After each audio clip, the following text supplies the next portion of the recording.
Hé, il y a du brouillard ici. Waouh.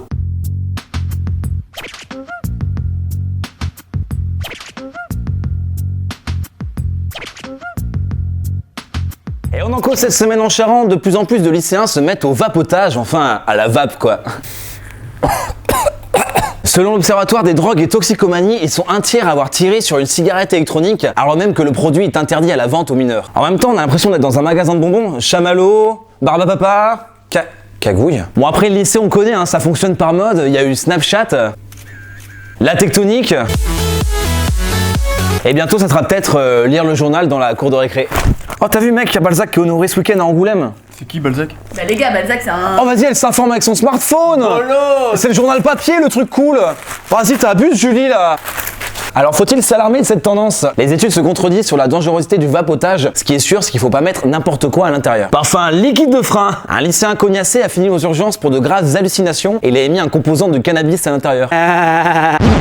Coup de chapeau cette semaine à Christophe Maquet. Le Fléacois est un explorateur du temps. Il a lancé sa société de numérisation de vieux films en format VHS ou même Super 8. Le Super 8 est un format lancé par Kodak en 1965 pour les cinéastes amateurs. Et c'est un peu comme les cassettes VHS que les moins de 20 ans ne peuvent pas connaître. Bah ça paraît vraiment ancestral aujourd'hui. Et c'est dommage, il y a parfois des souvenirs inestimables endormis dans ces bobines, des petits moments d'innocence, témoins d'un bonheur ineffable perdu.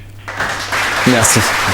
Christophe Maquet utilise une énorme machine américaine pour transformer ses vieux films en fichiers numériques. Bon, faut accepter qu'on pénètre un peu dans ta vie privée quand même, parce qu'on a tous des vidéos de nous cul nus dans le bain. Enfin, je parle pour vous surtout, hein. Ah, c'est un match du SCAR en 1995. J'avais 5 ans.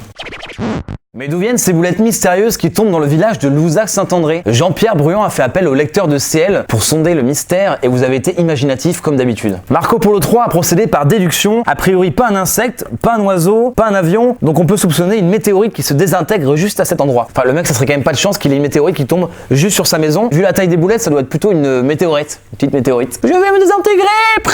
Autour de égal MC2, des boulettes, il y aurait pas un peu de trafic de bœufs de votre côté? Pour avoir la conscience tranquille, roulez-en un ou deux dans un triple. Mais c'est ça, on aurait dû titrer trafic de bœufs à Boulette-Saint-André. Oui, bonjour, c'est madame la préfète, il faudrait rebaptiser votre commune. Oui, Boulette-Saint-André. Oui, oui, boulette, comme une boulette. Heureusement, Anno semble avoir trouvé la solution. Cela proviendrait des guêpes potières ou maçonnes qui collectent de l'argile. Elles en font des boules compactes qu'elles perdent en fait sur le chemin de leur nid. Il s'agit d'un trafic de drogue de guêpes. Faudrait mettre la bague sur le coup.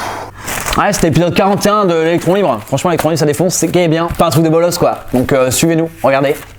Ah.